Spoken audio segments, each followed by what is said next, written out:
PL.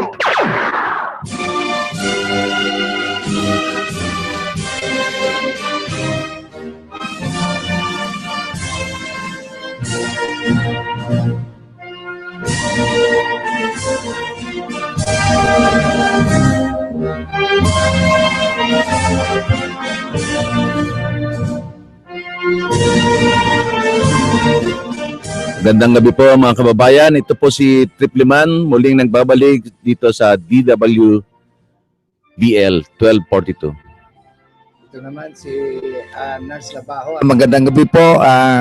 Sana po subaybayan po itong programang Bantay Hukom. Okay, Nards, December 5, 2015. Okay. Mabilis ang panahon. Pero mas mabilis tong balita dito sa tabloid, no?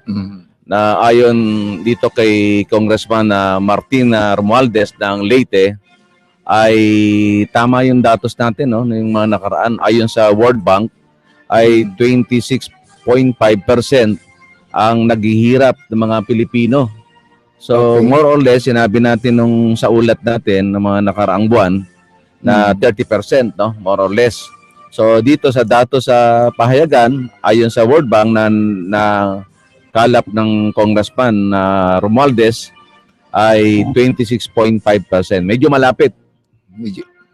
So naging walang silbi nga tong 4Ps, yung Pantawid Pamilya, yung tinatawag na sa DSWD, itong conditional cash transfer. Kasi itong programa na to o itong tinatawag na 4Ps o yung Pantawid Pamilya ay parang sweldo to sa mga walang trabaho. Kasi na-encourage yung mga magulang na kaya sinusustentuhan to ng DSWD ay upang himukin yung mga anak makapag-aral at tulong din pang pamilya. Kaya meron silang card, no? Cash card Okay. na tinawag na conditional cash transfer. Pero wala ring epekto. Patuloy pa rin yung kahirapan na dinaranas ng mga Pilipino.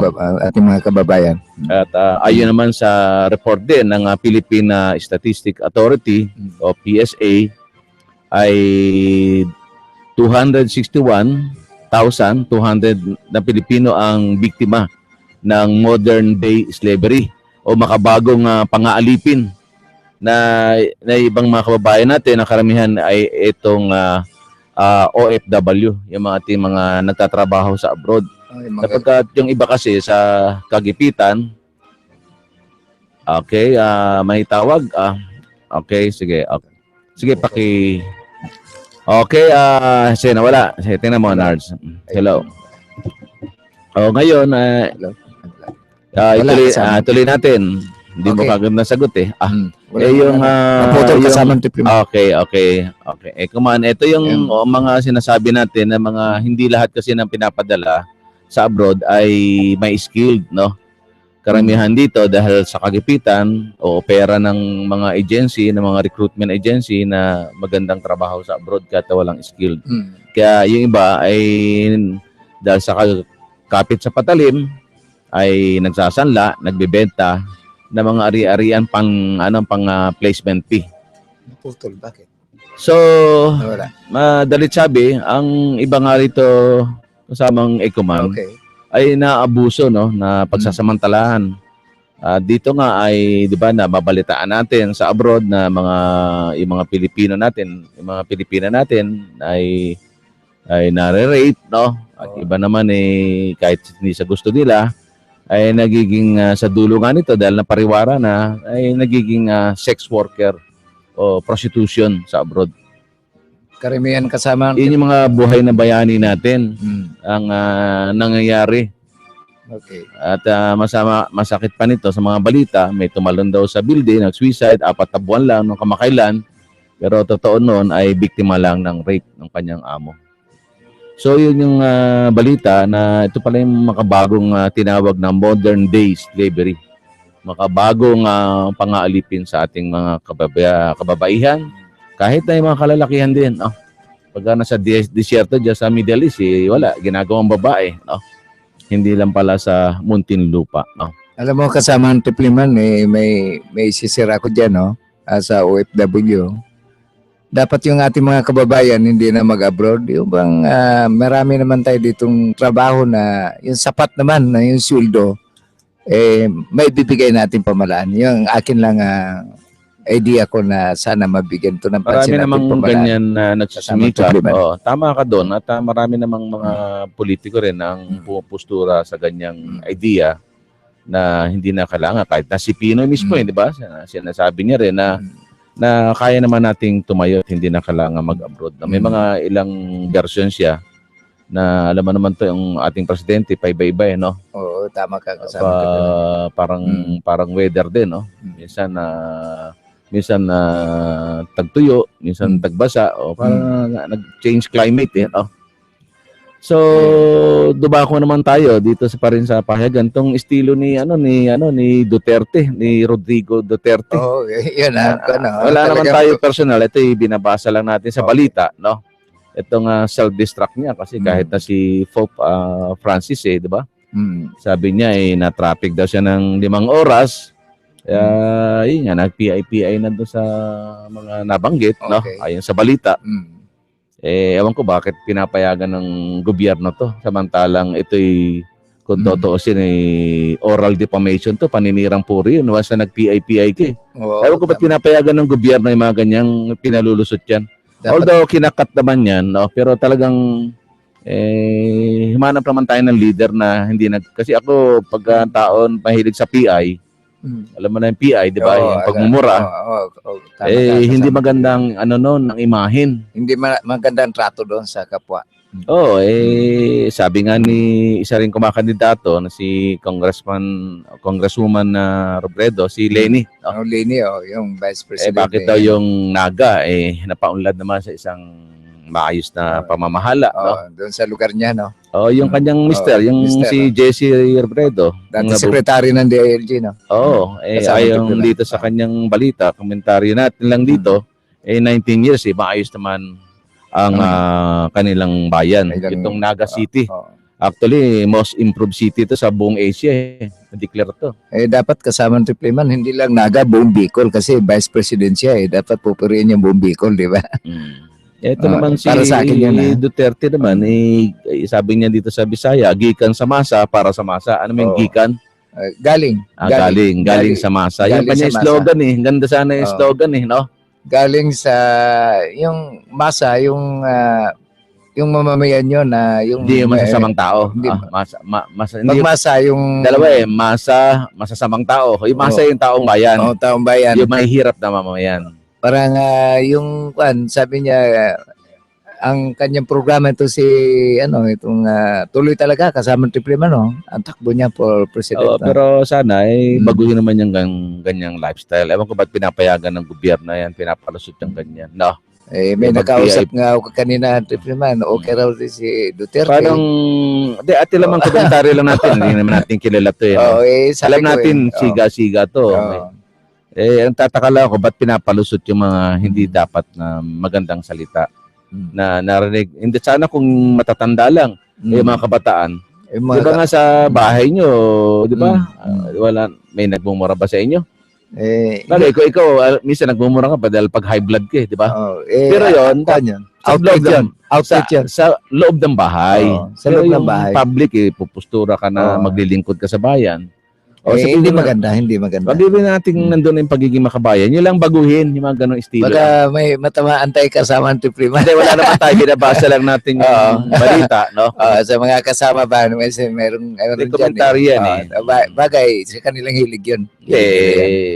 Yung partner ko nga 20 years, hindi ko narinig nagmumura Kasi ang tao, pag may impress ka pag nakita mong, ano bang basihan na isang taong mabait, matino, di ba? Yung maayos magsalita. Yung una-una sa lahat, yung hindi nagbumura.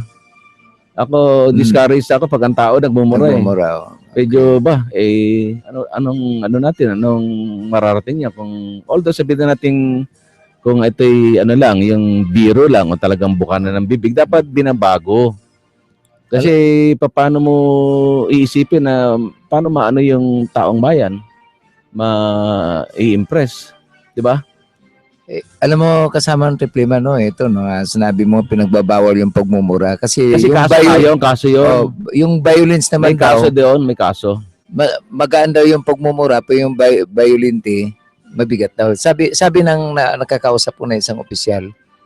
Kasi nung araw, nung panahon nung administrasyon ni Marcos,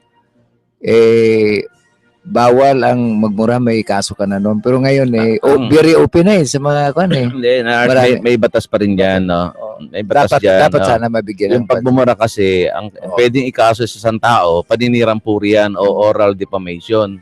Kung paulit-ulit, grave oral defamation. tama May batas dyan eh. Tataka ko ba't hindi sinisita yan ng mga kasama niya, no? Although, okay, sabi na natin, sila na, dahil may gobyerno naman dapat yan eh. Tayo naman nagko-comment lang dito, no? Ayon sa balita, yun ang ano. So, sige, hayaan na lang natin sila dyan. Meron namang dapat dinisiplina dyan eh, ang gobyerno, yung taong bayan. Nasa kanila yun. Nasa sa kanila na ang pagpapasya. Kaya nilang panindigan yun. Pag nagmura ka, kaya nilang panindigan kung ba makabigyan sila ng disciplinary maganda action. ginagawa, pero pwede naman palhimi. Pero para sa akin, kasama ng Triplima, no, ang pagmumura, wag lang madalas. Outlet na rin yan kasi kung manakit ka, mabigat ang kaso nun. Violent yun, di ba? Hindi, tsaka physical injuries yun pag hindi magandang sa bagay, kasama ng Triplima. Hanggat mari lang i-perfect naman nila, no? Kasi parang pati presidente nun, lahat-lahat na tinamaan na eh. Talaga. Pati constitution doon, tinamaan na eh. Tama yun, kasama. Hindi naman panahon na ni Hitler ngayon, no? Ang solusyon nga natin, hindi ganyan. Yung sinasabi, kita mo yung mga tinatalakay natin ng kamakailan. Ito na naman, lumalabas na naman sa mga ng politiko, sa bibig, no? Yung kampanya nila, no? Dito sa dyaryo, no? Ang kampanya nila rito, yung trabaho raw, sabi ni Binay. Kung siya magiging pangulo. Bakit? Vice President pa naman din siya ngayon eh. Hindi dapat, ginawa niya na yun, no? So, lumalabas yung paulit-ulit na sinasabi natin, no? Na mga bagay-bagay na pangako sa taong bayan. Kailangan hindi mapapako kasama ng Triplima kung sila ay mahal. So, bilang leader ng marami bansa. daw trabaho at na sinasabi ng mga kumakandidato, may sinasabi naman bumabalangkas na baguhin na naman daw yung DOTC, pinabubuwag yung DOTC para gawing dalawang ahensya dito sa bill na House Bill, Senate Bill 2686. Okay. At itong House Bill 6198. Ang panukala dito, ayon kay Congressman Win Gatchalian, ay hindi raw kaya ni ni Abaya, no? Secretary Abaya, dahil hindi kaya ng isang tao. Sa lawak nga naman na scope. Kaya ito nakabinbin sa Senado na split gawin dalawa yung DOTC, no? Yung isa Department of Transportation at yung isa naman ay ang proposal ay Information and Communication. So, nandito ang ating mga reporter na masisipag. Sige, pabatiin muna natin sila. Babati mo na kayo mga kasama. Dito kayo, dito. Pa-open mo sa nurse dito. Dito, pagbati dito. Usog ka rito, nurse. Magandang gabi ho. Ako si Rider Hunter. Okay, usog ka rito, nurse. Iba lapag mo muna yun. Magandang gabi po sa inyong lahat. Ito po si Angel C. Okay, ito po yung ating mga field reporter ay napasugod. Kumusta na yung inyong inyong monitoring? Mukhang ikaw at Angel C ang biktima rito. Baka pwede mo ibahagi yung tinawag mo. Kahit maiksi lang. Kasi maiksi lang naman yung oras natin. Ano ba yung tungkol do sa sa company? Company to. Hindi, kahit hindi mo nabanggitin mo na yung company. Yung nangyari lang na insidente ng pangigipit. Siguro, ibahagi ko lang sandali yung mga pangyayari dun sa kumpanya na yun na nabigyan ng magandang benta yung kumpanya at bigla na lang aalisin sa trabaho. Anong dahilan niya? Dahil bimenta? Dahilan daw sa isang PDC na malaking account. PDC naman yun wala pa namang payment yun. PDC pa rin. So parang sinisisi nila doon yung isang bagay na ba't tumanggap ng PDC? Di PDC yung post-dated check. Ay di pabawi na lang yung cheque o dapat inimbestigahan muna kung illegal ba to, na ba to, na-i-lodge ba to, na-i-withdraw ba o wala pa, kwento Wala pa lang. namang naging transaction, pero kasi yung mismong naging kliyente is nagbigay naman ng panibagong PDC, Yun. postdated check. Pero hindi tama yun, yung dapat yung ganun. Anyway, ano lang natin yan. Alamin muna natin ano yung dahilan nila, no? At kung ito ay tiyak na may violation to, kung ganun lang, no? Pero Illegal termination to, sabi ng mga illegal, wala naman prior notice para gawin yun. Bigla Oo. na lang alisin verbally. Hindi pa pwede yun kasi due process yan. Dapat yan merong warning. O, kasi kung may offense, first offense, ay warning muna. Second offense, suspension. Yes, Third good offense. evening na sa WBL po tayo po. Yes. Sino po sila? Aurelio Sierra. Mr. Aurelio Sierra, si Nars po ito, si Coman. Ito si Hello. Kuan, ito po si Okay. kasamang Pipriman. Hello. Good evening, Mr. Sierra. Magandang gabi. Ah. Supliman, ako'y nangangamusta lang. Okay naman. Ito may allergy pa rin, no? Pero din ako, pumasok din. Nandito pa rin ako sa ere. Yung sa ating project naman, ongoing na siya. Malaki na yung progreso. Hintayin na lang tayo ng bahagya. Konti na lang, no? Hindi naman. Okay. Meron ka pang, baka may gusto kang batiin, no? I-report. Binabati ko yung aking mga kasambahay lahat dito. Pati kayo dyan kung ano ang ano. Okay pa naman kami rito. Kahit na may allergy, nandito ako. Dala ko yung maraming gamot, eh. Magpagaling ka. Sige, okay. Maraming salamat. Sige. Okay. Wala na? Wala. Sige. Okay, yan po si Aurelio Sierra, yung ating kasama sa Antipolo. Paano yung saan tayo, Nars? Saan ba tayong party kasamang Pipriman? Okay, baka gusto nyong kasi naiulat na natin to, no? Etong gusto ko mabigyan diin dito, yung dito na lang siguro yung sa Maynila, no? Pakisabat itong bahagya lang to. Itong number 6, yun. Baka pwede mong yung ginawang bilyon ni ERAP sa Maynila. Baka pwede mong iulat yan. Okay, mag-uulat po, kagyat to, madalian lang itong pag-uulat ito na balita po sa Maynila kay ERAP. Ito po, nagulat si Engel C. Basahin ko lang bahagya po itong dito. Bilyong pondo ibinuhos ni ERAP sa mga barangay. Dahil sa mga mahusay na koleksyon ng buwis, kasalukuyang administrasyon, maglalaan ng karagdagang milyong pisong pondo si Manila Mayor Joseph Estrada para labanang kriminalidad sa buong lungsod. Ayon kay Estrada, para mapanatili ang kasalukuyan at kapayapaan sa 896 barangay ng lungsod, nakiusap ang alkalde sa miyembro ng konseho dagdagan ng 300 milyong kasalukuyang 1.9 billion budget. Noong 2014, naglaan ng 0.9 billion budget ang city government para sa barangay na naging 1.9 billion ngayong taon para mainam na serbisyong publiko at upang mas paigtingin ang kampanya laban sa krimen at kawatan.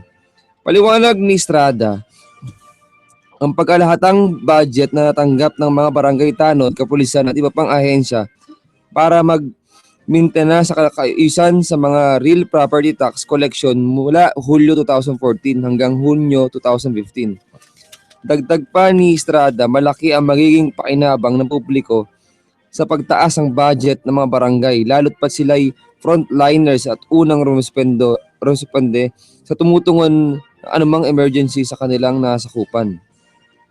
Okay, mamaya natin yan, i-summing up natin. Baka si Ryder mag-report dito. Okay. Ito naman. Kay Binay. Lang natin ang bahagya. Gusto ko Binay, mabigyan. presidency, nangako sa maraming trabaho. Didika si Binay ng presidency ng maraming trabaho sa bansa upang mabawasan ng lumalaking bilang ng mga Pinoy na mga naghahanap ng trabaho sa ibang bansa pahayag ni Vice President Jodromay Binay noong Sabado. Pipilitin ko na sa aking nungungkulan na pagpagandaan at pag-ingat ng buhay ng mga Pilipino nang ganun hindi kayo masasakripisyo para sa paghiwalay sa inyong mga pamilya. Sa pahayag ni Binay sa dinaos ng sariling overseas Filipino workers sa OFW Family Day. Sa mga naunang pagsasalita, tiniyak ni Binay na magiging focus ng kanyang administrasyon ang pagpapalakas ng 5 pinakamalaking creators ng trabaho tulad ng agriculture, manufacturing, mining business, outsourcing at export. Ang aking pangarap sana ng mga Pilipino ay hindi aalis sa Pilipinas dahil sa paghihirap kung sakali man sila ay dahil aasenso sila sa kanilang profesyon. Aninay. Si Binay ay naging presidential advisor ng OFW concern noong October 2010 hanggang Hunyo 2015. Pamagat hindi na presidential advisor ng OFW concern, tuloy-tuloy ang paglilingkod at pagbibigay tungkol ng tanggapan ng Vice President Aninay. Okay, maraming salamat sa pagbasa sa report kasi itong ating mga reporter ay tinitrain pa po natin kaya sila ay nandito ngayon upang magkaroon ng exposure at familiarization sa paggawa ng mga ulat. Actual na pagbabasa kasi pasensya na tayo dahil biglaan to, no? Ganyan talaga, hindi na dapat kasi to tulad si Narcis 10 beses binabasa, nare-review, no? Although maganda naman at ang tema ay ito pa rin tinalakay natin. Yung sinasabi ni Binay, nabanggit na natin dito, yung jobless, problema ng lipunan. Sinasabi ni Erap, yung criminality. Sinasabi naman ni Romualdez ng Leyte ay prostitution. So, slavery, itong modern day slavery, yung bagong pangalipin, yung mga kababayan natin daw nagiging prostitute sa abroad dahil walang kakayahan. So, madali sabi, ito yung traditional na problema ng lipunan, basic problem. Magmula pa noong panahon ng Kastila, Amerikano, hanggang sa ngayon, no? Para sa aking kasamang tripriman, dapat mabigyan to ng pansin natin pamalang President Noynoy Aquino, yung mga problema na yan. Di ba sabi nga natin kanina, na pag-usapan natin yun, dapat yung na victim na OFW, kaya naman ibigay yung kikitain yung sweldo dapat medyo may promotion man dapat. Yan lang ang kahilingan natin sa ating mga ang natin, employee. kung bakit natin nagkomentaryo tayo rito, dahil ang objective ng bantay hukom, dalawa lang solusyon, no? Magkaroon ng tunay na programa para sa mga tao. Tunay na pabahay at tunay na negosyo. Turuan sila, hindi yung turuan mag-abroad, no? Ang nangyari niya, pinopromote natin yung pag-abroad na yan na napapahamak tuloy mga kababayan natin. Ang masama pa yung mga kababayan natin, ito na nga sinasabi ni Congressman Romualdez, yung modern day slavery. Bagong modelong modern day, no? Yung makabagong alipin, no? Ng panahon, no? Alipin ibig sabihin yung slave, no?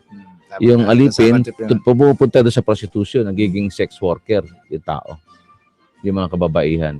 Alam mo, kasamang tripliman yung mga OFW natin pag nasa Hong Kong o parting China, Japan, napupunta sa prostitution.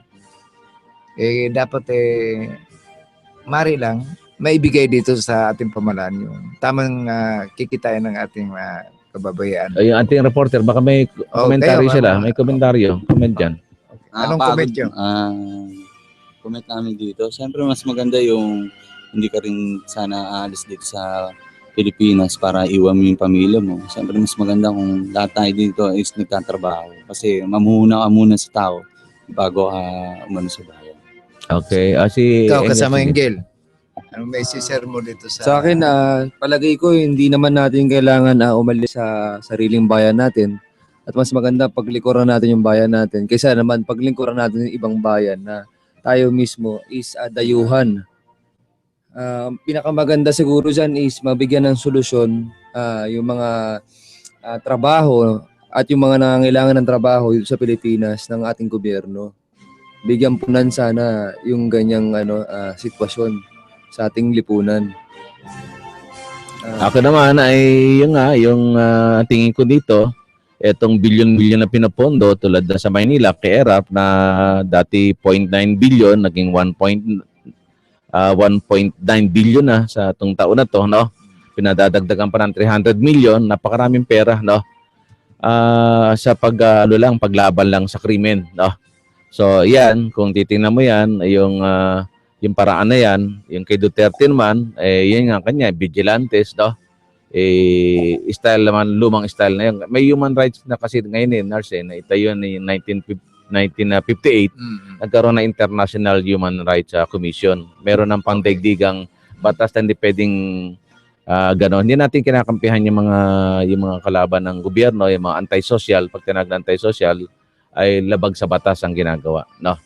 Kasi yan namang mga taong yan, may punto din naman sila rito, pero kanya-kanya tayong punto rin. Ang atin dito ay talagang magkaroon nitong bilyon-bilyon na to na binabanggit ng report na to, ay ilaan sana sa tama, no? Hindi yung parang pang first aid lang.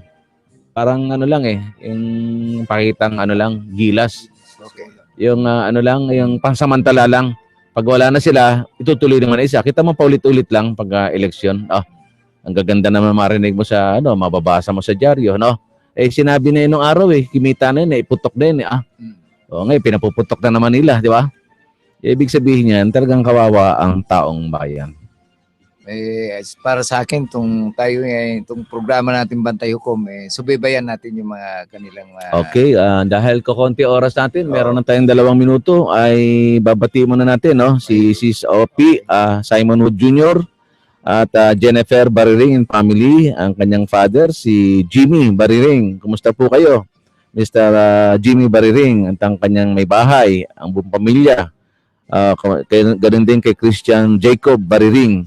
Binabati kayo ng isang mainit na pagbati nitong Bantay Hukom ni Trip Liman.